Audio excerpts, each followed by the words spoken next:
Hi, my name is Heidi and I own the store TPT, the Lesson Pony. If you like this video, please hit like and please subscribe.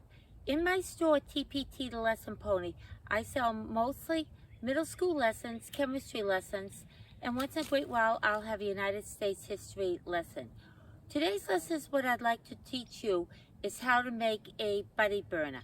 Often you'll end up in a classroom without Bunsen burners, or you don't want to have the gas put on, especially if you have a bunch of 8th graders.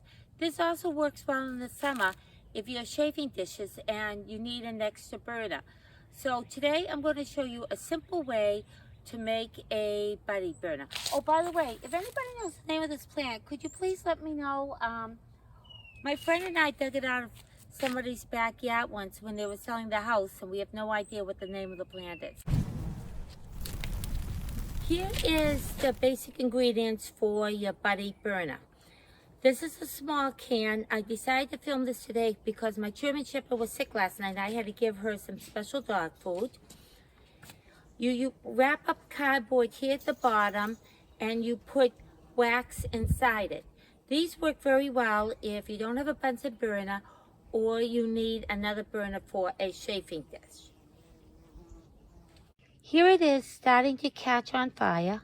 And here is your makeshift Bunsen burner that you can use at camps or you can use in the classroom if you don't have a propane burner.